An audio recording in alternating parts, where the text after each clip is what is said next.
Hi everybody, it's Miss Boyd checking in on you. I hope everybody's doing okay. I hope you got outside a little bit today. We did. Now we're home. Well, we didn't really go anywhere, but we did go outside. Now we're home and it is time for a story. So here's Where the Wild Things Are by Maurice Sendak. He did the illustrations and the story. It's a really old story from when my mom was a kid, and it's famous, and I love it. Where the Wild Things Are. Look at these great wild things. Aren't they cool? You can see he used a lot of pencil and lines to make the drawings. It's very cool.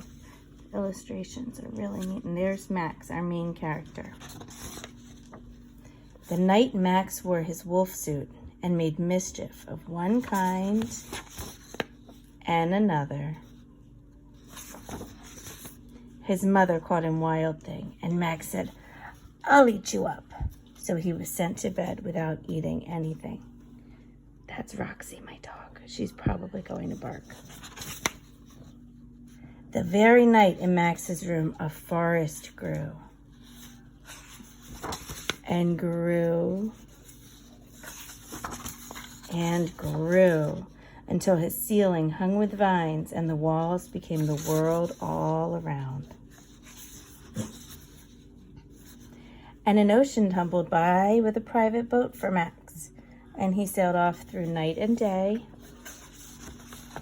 and in and out of weeks and almost over a year to where the wild things are. Like he's landing on their island. And when he came to the place where the wild things are, they roared their terrible roars and gnashed their terrible teeth and rolled their terrible eyes and showed their terrible claws.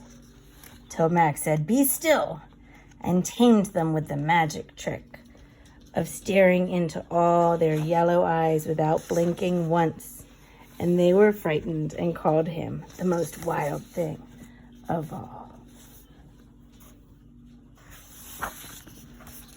And made him king of all wild things. And now, cried Max, let the wild rumpus start. And they danced and howled at the moon. There's Max howling like the wild thing he is. They swung from the trees. And they danced again another night, Max riding on their back.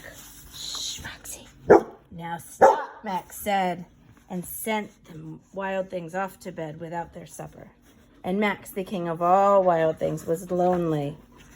Oh my gosh, look at this dog. And wanted to be where someone loved him best of all. Then all around, from far away across the world, he smelled good things to eat. So he gave up being king of where the wild things are. But the wild things cried, "Oh, please don't go. We'll eat you up. We love you so." And Max said, "No." The wild things roared their terrible roars and gnashed their terrible teeth and rolled their terrible eyes and showed their terrible claws. But Max stepped into his private boat and waved goodbye and sailed back over a year and in and out of weeks and through a day.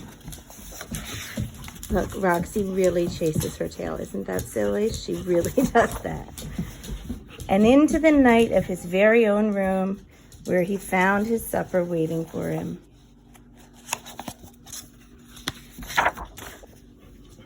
And it was still hot. I love that book. And I love you guys. And I hope you have a great night. And I'll try to read you another story tomorrow. Maybe I'll do it outside so Roxy can't, stick her nose in the middle. Bye.